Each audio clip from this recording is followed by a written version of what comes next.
성도 여러분 안녕하십니까?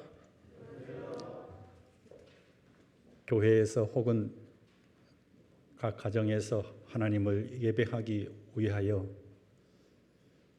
오신 우리 모든 성도님들을 주님의 이름으로 환영합니다.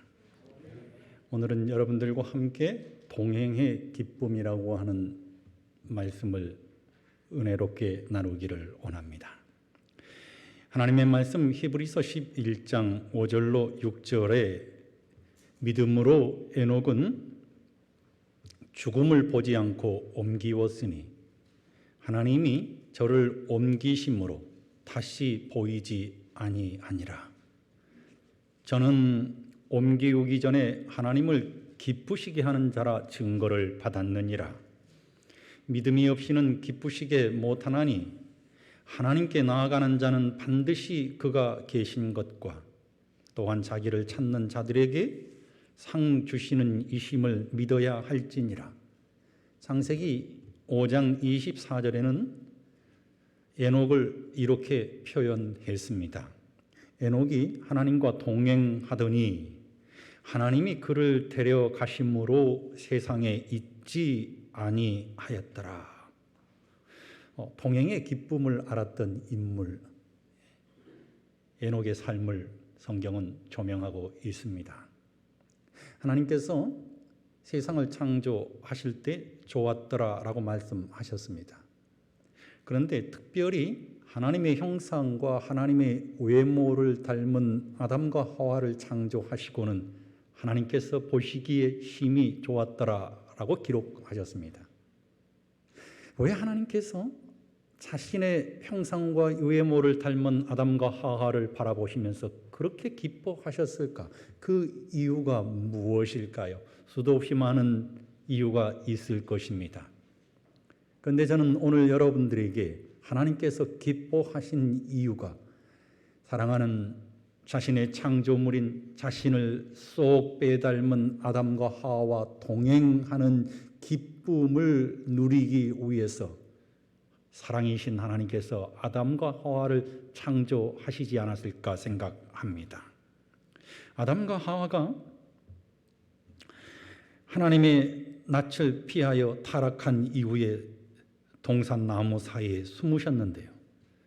성경은 창세기 3장 8절에 여전히 그들과 함께 거니시기를 원하시는 하나님의 모습을 조명합니다. 아담과 하와가 타락하여 하나님의 품을 떠나갔음에도 불구하고 하나님께서는 어떻게 해서든지 그들을 회개시켜 하나님 품으로 돌아오게 하시고 에덴 동산에서 다시 거니시기를 원하시는 모습을 우리는 성경을 통해서 보게 되는 것입니다. 그들이 날이 서늘할 때에 동산에 거니시는 여호와 하나님의 음성을 듣고 동산에 거니시는 하나님, 동산을 걸으시는 하나님의 모습을 조명하고 있는 것입니다. 그렇습니다, 성도 여러분. 하나님은 동행을 원하시는 분이십니다. 마지막 시대를 살아가고 있는 우리에게 하나님께서 원하시는 것은 동행인 것입니다. 기쁨 가운데 동행하는 것을 하나님께서는 원하고 계시는 것입니다. 동행의 기쁨을 알면 우리 인생은 행복할 수밖에 없습니다. 저는 요즘 이 손녀와 함께 걷는 기쁨 속에 푹 빠져 있습니다. 이제는 걸음마 단계를 넘어가지고 말입니다. 뛰어다니기 시작했습니다. 고사리 같은 손을 잡고 함께 산책을 하면 너무 행복한 것입니다. 사람들이 손녀를 보고 저를 쏙 빼 닮았다고 얘기합니다.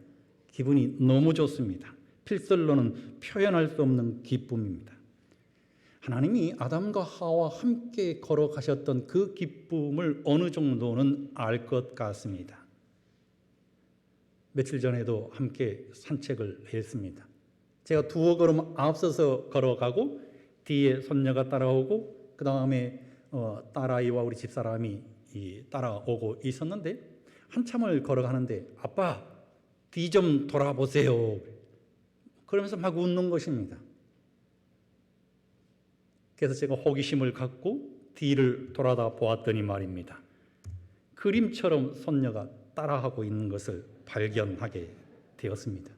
제가 뒷짐을 지고 걸어갔는데 말입니다. 이 아이도 뒷짐을 지고는 걸어오는 거예요. 똑같이 행동하는 것입니다. 똑같이 닮은 아이가 말이에요. 똑같이 닮았는지는 안 닮았는지는 모르겠지만 아무튼 이 아이가 뒷짐을 지고 저를 따라하는 모습이 너무나 사랑스러운 것입니다. 얼마나 큰 행복이 밀려왔는지요. 그날 동행의 기쁨은 말로는 표현할 수 없는 기쁨입니다. 하나님을 쏙 빼닮은 아담과 하와가 말입니다. 하나님같이 걸었어요. 하나님처럼 말했습니다. 하나님께서는 아담과 하와에게 영적인 깊이 있는 말씀을 들려주셨을 것입니다. 하나님의 기쁨이 얼마나 컸을까요? 성경은 아담과 하와의 타락 후에 동행이란 단어를 창세기 5장에 비로소 기록합니다. 창세기에는 하나님과 동행했던 두 인물을 조명합니다. 에녹과 노아입니다.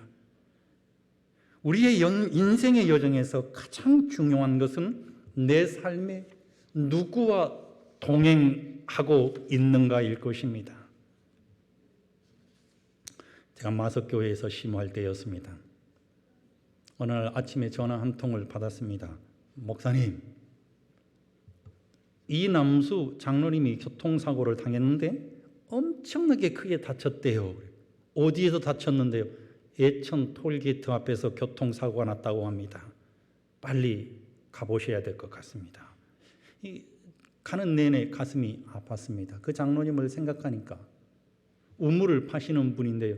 어느 날은 저한테 전화를 하셔가지고 우물을 파기 위해서는 5kg이 넘는 추를 이용해가지고 우물을 파는데 말입니다. 그 추리 말이에요. 이 연결줄에서 이탈해가지고 자신의 머리를 쳐가지고 말이에요. 피를 철철 흐르고 있는데 그 상황 가운데서 저한테 전화를 한 것입니다. 목사님, 5kg 추가 저를 내리쳤는데 제가 살아났습니다. 지금 피를 흘리고 있는데 저를 위해서 잠시 기도해 주세요. 하나님께서 저와 함께 동행하신 것 같습니다. 반드시 죽어야 했음에도 불구하고 죽지 않고 살려준 것은 더 하나님 앞에 동행하고 더 하나님 앞에 헌신 봉사하기 위한 하나님의 놀라운 섭리인 것 같습니다. 그날 교통사고가 나던 날은 말입니다. 안동으로 우물을 파러 가기 위해서 컴프레셔를 뒤에 싣고 5톤 트럭을 운전해서 가고 계셨어요.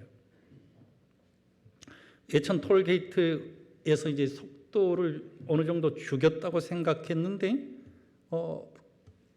그냥 차가 뒤로 옆으로 이렇게 쓰러지기 시작한 것입니다.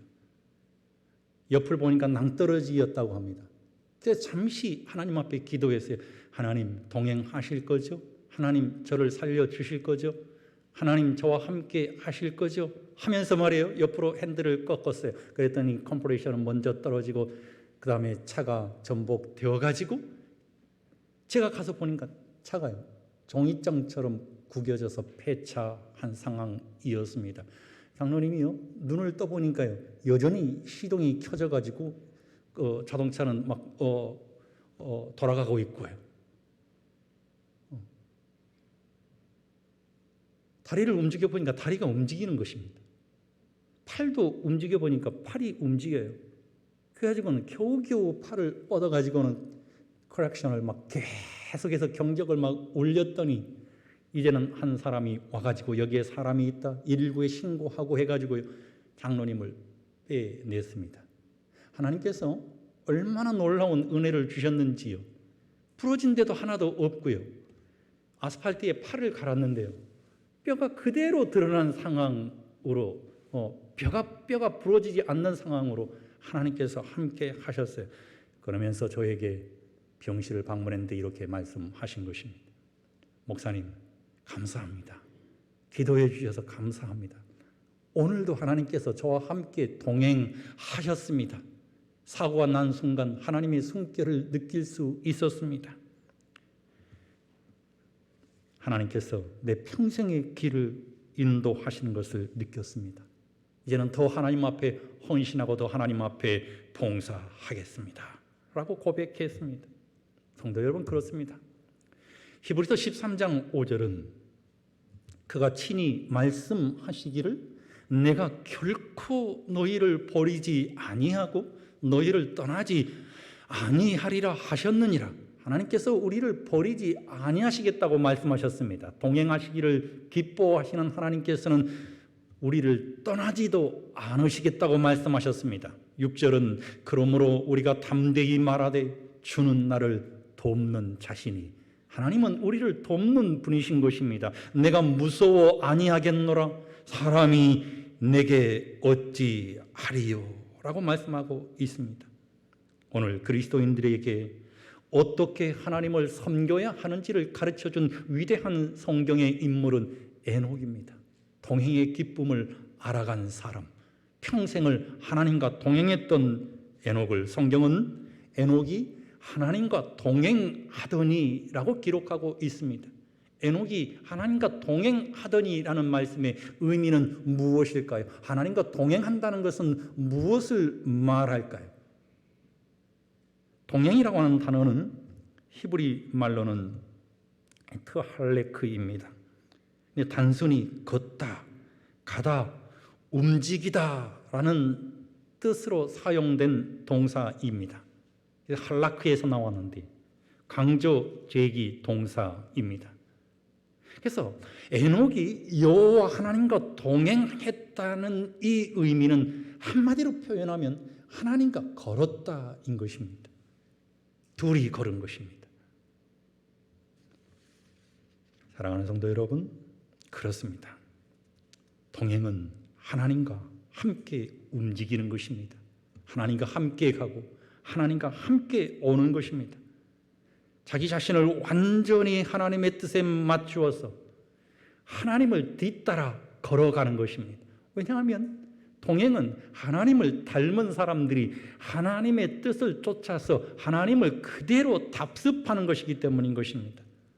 하나님이 좋아하는 것은 에녹이 좋아하는 것이었고 하나님이 싫어하는 것은 에녹이 싫어하는 것이었습니다. 이것이 동행인 것입니다. 에녹의 삶은 끊임없이 하나님을 향해 움직였고 에녹의 삶은 끊임없이 하나님을 추구하는 삶이었습니다. 에녹의 삶을 돌이켜보면 정말 우리에게 감동이 되는 것은 에녹은 여전히 우리와 똑같이 평범한 사람이었다고 하는 것입니다. 에녹은 평범한 일상 가운데서 하나님과 동행했습니다. 창세기 5장 22절에 있는 말씀을 보면 에녹이 하나님과 동행하며 자녀를 낳았다라고 기록하고 있습니다. 우리처럼 사랑하는 아들을 낳고 사랑하는 딸을 낳으면서 하나님과 동행했다고 하는 것입니다. 가장으로서의 책임을 다하고 생활 전선에서 일을 하면서 하나님을 섬겼습니다. 우리처럼 인생을 살아가면서 수많은 문제 가운데 노출되어 있었을 것입니다. 자녀 문제도 있었을 것입니다. 경제적인 어려움도 있었을 것입니다. 하나님을 사랑하는 자신을 향해서 수많은 사람들이 손가락질하는 모습도 우리는 상상해 볼 수 있을 것입니다. 우리가 해결해야 할 수많은 어려움이 있었음에도 불구하고 에녹은 일상 가운데서 하나님과 동행한 것입니다. 제약된 세상을 살아가지만 자신을 하나님께 온전하게 구별하면서 살아간 것입니다. 부조와 선지자에 있는 말씀을 보면 에녹이 하나님과 동행한 것은 황홀경 속에서나 이상 중에서가 아니라 그의 일상생활의 모든 의무를 행하는 가운데서였다. 세상에서 하나님을 위하여 할 일이 있었던 까닭에 그는 이 세상을 완전히 등진 운둔자가 되지 않았다. 가정에서와 사교생활에서 남편이요 아버지로서 친구로서 시민으로서 그는 확고부동한 하나님의 종이었다라고 기록하고 있습니다. 결코 운둔자가 되지 않았던 것입니다. 산속에서 하나님 앞에 동행한 것이 아닙니다. 그의 일상 가운데서 시민으로서 가정에서 사교생활에서 아버지로서 친구로서 확고부동한 하나님과의 우정을 드러낸 동행의 기쁨을 알았던 인물인 것입니다. 에녹은 일어나면서 하나님께 말했습니다. 하나님, 오늘도 생명을 연장시켜 주시니 감사합니다. 세상에 질병이 이렇게 난무한 가운데서도 하나님께서는 안전한 처소 가운데 우리를 지켜주셔서 감사합니다. 일용할 양식을 주신 하나님 감사합니다. 오늘 내가 업무차 누구를 만나야 하는데 하나님 함께 동행해 주셔서 감사합니다. 하나님, 중요한 문제가 있습니다. 반드시 해결해야 할 문제입니다. 내 스스로의 힘으로는 불가능한 일입니다. 하나님 해결해 주실 것이죠. 매사를 하나님과 의논하게 되었을 때 성경은 에녹이 하나님과 동행하더니라고 기록하고 있는 것입니다. 영감의 글은 계속해서 이렇게 기록합니다. 에녹은 언제나 그 앞에 주님을 모셨다. 영감의 말씀은 그는 하나님과 동행하였다고 한다. 그는 그리스도를 항상 같이 다니는 단짝 친구로 삼았다. 우리가 에녹에 대한 말씀을 들으면서 수도 없이 들었던 말씀 아닙니까? 그럼에도 불구하고 우리의 가슴 속에 큰 은혜가 되는 것은 에녹은 예수님을 항상 같이 다니는 단짝 친구로 삼았다고 하는 것입니다. 세상에 처하여 있으면서 세상에 대한 그의 의무를 다하였지만 그는 항상 예수님의 가마하에 있었다. 단짝 친구였을 뿐만 아니라 예수님의 가마 속에서 살아간 것입니다. 그는 날마다 그리스도와 교제함으로써 그가 그토록 친밀한 관계를 맺고 있는 그분의 모습으로 변화되어 갔다. 예수님을 단짝 친구로 예수님을 닮아가는 행동을 하니까요, 예수님의 가마 아래에 있다 보니까 예수 그리스도의 모습으로 변해 가게 된 것입니다. 그는 그의 사상과 감정에 있어서 날마다 그 자신의 방식을 떠나서 그리스도의 방식, 거룩한 하늘의 방식으로 점차 옮겨가고 있었다. 그가 항상 자문해 본 것은 이것이 주님의 방법인가 하는 것이었다. 그는 끊임없이 성장하고 있었고 아버지와 아들과의 우정을 계속하고 있었다. 이것이 순수한 성화이다. 스텔리 존스라고 하는 사람이 이 순례자의 노래라고 하는 책을 썼습니다. 그 책에 이런 내용이 나옵니다. 존스 선교사가 6개월 동안 전도 선교 여행을 떠나게 되었는데 메리 웨스터라고 하는 자매가 선교 여행을 떠나는 이 존스에게 한 편지를 주었습니다. 그 편지를 받고 차에 탄 다음에 그 쪽지를 펼쳐 보았는데 거기에 이런 내용이 적혀 있는 거예요. 선교사님, 예수님과 함께 재미있게 놀다 오세요. 예수님과 함께 재미있게 놀다 오세요. 좀 경박스러운 말인 것 같기도 하고 말이에요. 왜 이런 편지를 나에게 주었을까 곰곰이 생각하다가 이 존스 선교사가 말입니다. 이 글은 하나님께서 나에게 주신 진리의 글이다. 6개월 동안 나는 고생할 거라고 생각했는데 하나님과 재미있게 놀다 오라고 하는 이것을 통해서 큰 감동을 받은 것입니다. 그래서 그는 이렇게 기록했어요. 그것은 내가 그리스도인이 되어 누리고 있는 것을 정확히 꼬집은 것이다. 나는 재미를 누리고 있다. 예수와 함께하는 재미를. 그리스도인이 되는 것은 재미있는 일이다. 그렇습니다, 성도 여러분. 동행의 기쁨을 발견한 그리스도인들은 말입니다, 예수님과 너무나 재미있게 놀다 보니까 행복한 것입니다. 날마다 그리스도의 감동 가운데서 살아가고 있는 것입니다.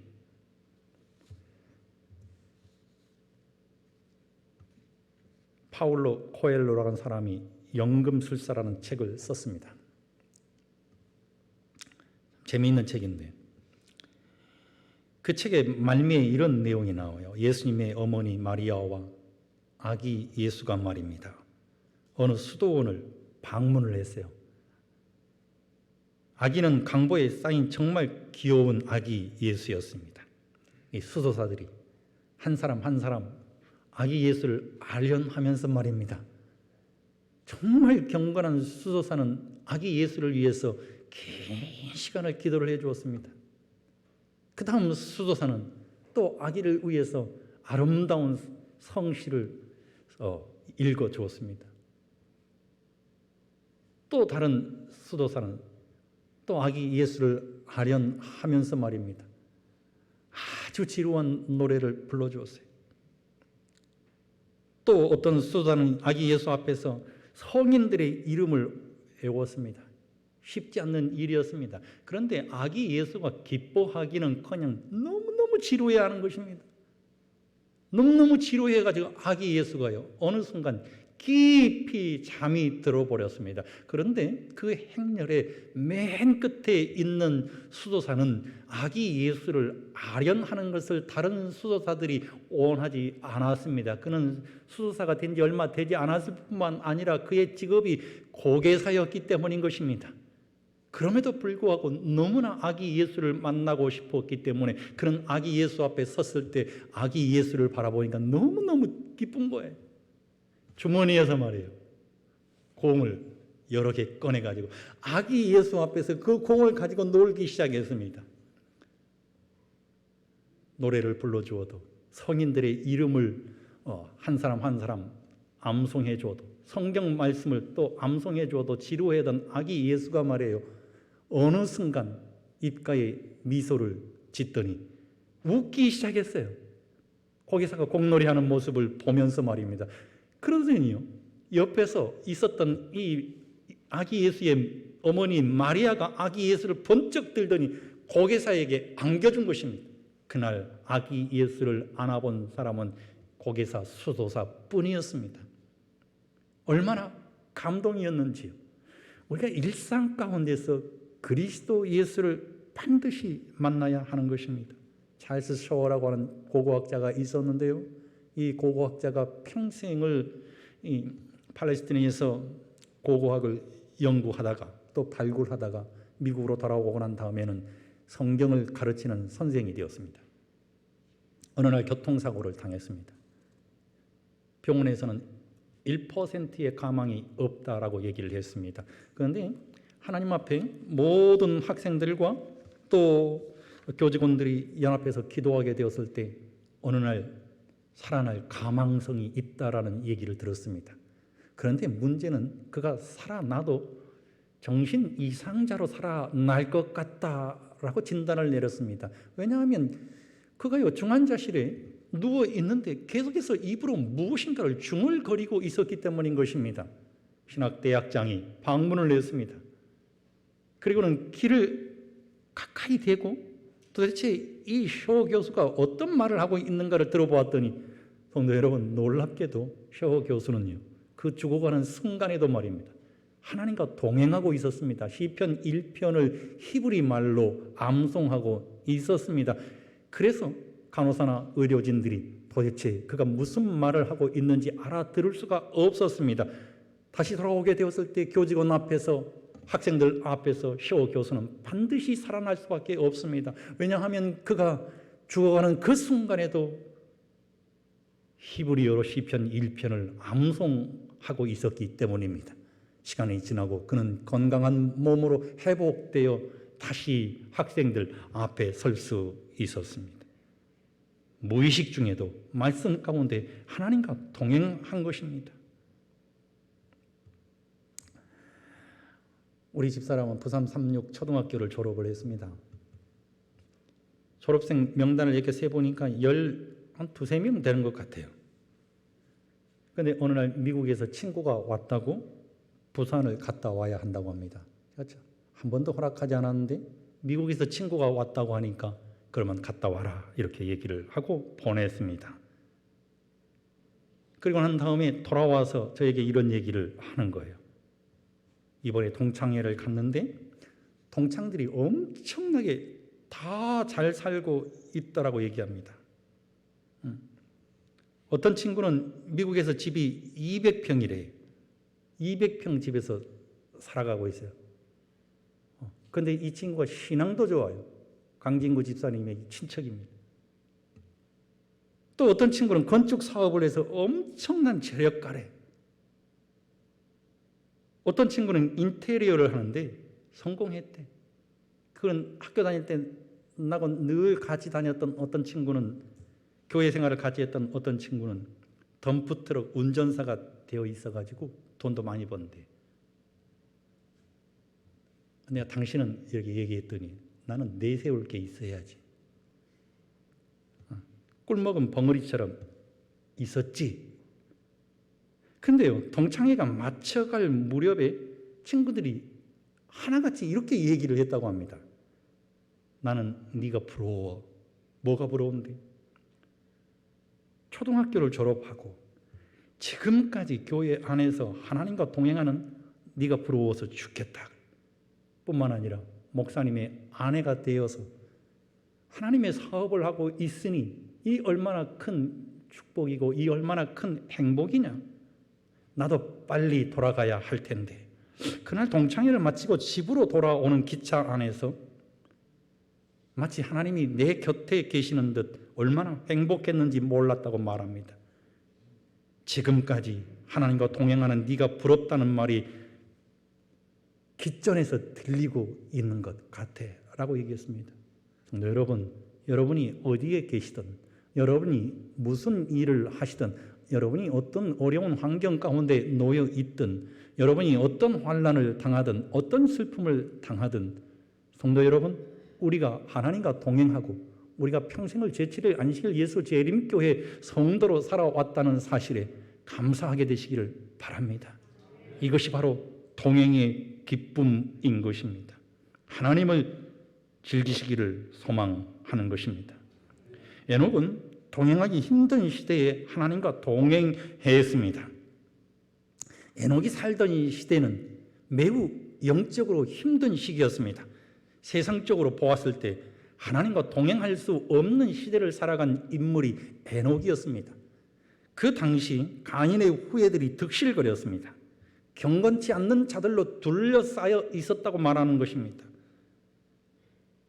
그 세대 사람들은 금과 은과 보석을 모으거나 이 땅의 소유물을 축적하는 데 관심을 두고 살았습니다. 그런데 에녹은 하나님과 동행하는 신앙의 삶을 살아가면서 영원한 보화에 관심이 있었습니다. 성경은 유다서에 그가 하늘 도성을 바라보았다고 기록하고 있습니다. 시온 가운데 서 계신 왕의 왕이신 예수 그리스도를 바라보았어요. 세상을 살아가지만 하늘을 살아갔습니다. 세상의 마음을 두지 아니하고 하늘의 마음을 두었습니다. 그래서 에녹에 대하는 하늘에 관한 것이었습니다. 이 세상에 사악함이 많으면 많을수록 하나님의 집을 사모하는 에녹의 마음은 더욱 열렬해졌습니다. 지상에 살면서도 에녹은 믿음으로 빛의 영역에 살았다고 엘렌 화이트는 기록했습니다.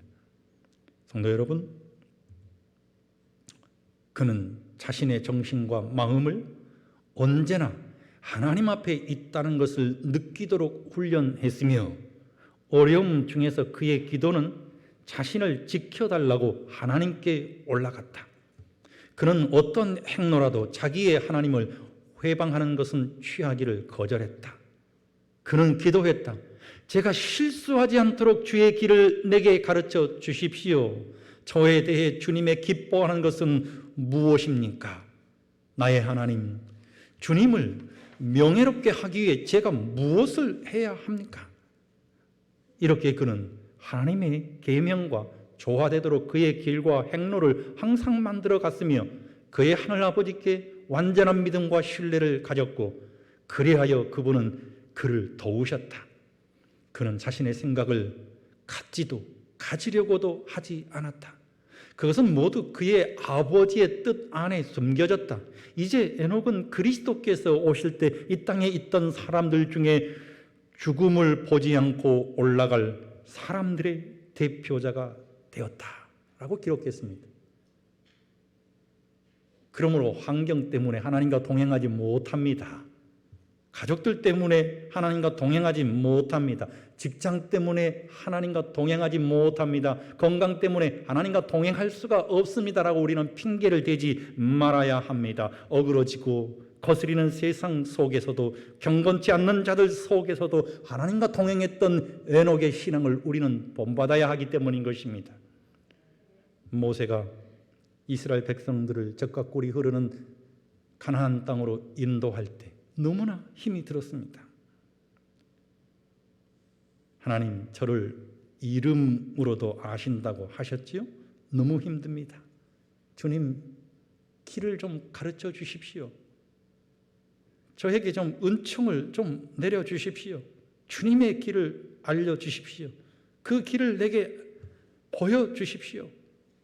이 백성을 하나님의 백성으로 여겨주십시오. 출애굽기 33장에서 기도했습니다. 그랬더니 하나님께서요, 동행하신 것입니다. 어떻게 동행하셨는 줄 아십니까? 출애굽기 33장 14절은 여호와께서 가라사대 내가 친히 가리라. 내가 너로 평쾌하리라. 하나님께서 친히 가시겠다고 하시는 것입니다. 그런데 친히 가실 뿐만 아니라 또 다른 성경에 있는 말씀을 보면 앞서 가시겠다고 말씀하고 계시는 것입니다. 평쾌하시겠다고 말씀하고 계시는 것입니다. 성경을 보면 에녹은 평범한 신앙의 삶을 살아간 사람입니다. 에녹은 혁혁한 공을 세운 사람도 아닙니다. 그런 영웅도 아닙니다. 성경에는 에녹이 훌륭했다라고 기록하고 있지 않습니다. 가인처럼 성을 쌓았다라고도 기록하고 있지도 않습니다. 성경은 그가 단지 일상에서 300년 동안 평범하게 하나님과 동행했다고 기록하고 있는 것입니다. 그런데 성경은 그를 이렇게 평가합니다. 죽음을 보지 아니하고 하늘로 옮겨졌다라고 말입니다. 에녹은 하나님을 기쁘시게 하는 자라는 증거를 받았다고 히브리서 11장 5절에 기록하고 있는 것입니다. 하나님을 기쁘시게 하는 자가 되신 것입니다. 성도 여러분, 우리가 있는 곳에서 어떠한 삶을 살아간다 할지라도 일상에서 하나님 앞에 예배하고 하나님을 경배하고 하나님을 찬양하면 우리도 에녹처럼 하나님을 기쁘시게 하는 자가 될 수 있다는 사실을 기억하게 되시기를 소망합니다.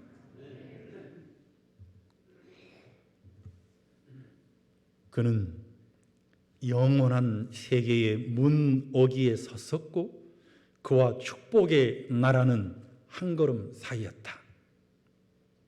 이제 그 문이 열리고 지상에서 그처럼 오랫동안 이루어졌던 하나님과의 동행은 계속되었다. 그는 거룩한 도성의 문을 통과하였다. 그는 인간으로서 하늘에 들어간 첫째 사람이 되었다. 지상에서 그가 없어진 것이 느껴졌다. 날마다 들려오던 그의 경고와 교훈의 음성은 없어졌다. 악인과 의인 양편에서 그가 지상을 떠나는 장면을 목격한 사람들이 있었다. 그가 자주 가는 한적한 곳에 옮겨졌으리라는 희망을 가지고 그를 사랑한 자들은 훗날 선지자의 생도들이 엘리야가 승천한 후에 그를 찾으려고 노력했던 것처럼 에녹을 부지런히 찾아보았으나 찾지 못하였다. 그들은 하나님께서 그를 데려가셨으므로 그가 있지 않다고 보고하였다. 하늘에 간 것입니다. 찾으려고 해도 찾을 수가 없었던 것입니다. 그래서 우리는 에녹을 재림 성도의 롤 모델이라고 하는 것입니다. 예수님께서 이 땅에 다시 오시는 재림의 그날 아침에 우리도 에녹과 같이 하늘 본향에 있게 될 것이기 때문입니다. 매튜 올리는 그는 다른 사람과 같은 방식으로 살지 않았다. 어떻게 살았을까요? 하나님의 방식으로 살았다고 하는 것입니다. 따라서 그는 다른 사람과 같이 죽지 않았던 것이다. 그 여자의 남은 자손인 우리가 하나님의 계명과 예수의 믿음을 가지고 예수의 증거를 가지고 성도의 인내를 가지고 어린 양이 어디로 인도하든지 따라가는 동행의 신앙을 살아가면 우리도 에녹처럼 하늘에 있게 될 것입니다. 하나님 앞에서 살아간 코람데오의 신앙인 에녹처럼 아름다운 신앙의 삶을 사시다가 임마누엘 하나님의 임재하시는 신앙의 삶을 사시다가 영광스러운 재림의 그날 아침에 하늘 본향에 우리 사랑하는 행복한 성도들이 있게 되시기를 주의 이름으로 간절히 축원드립니다.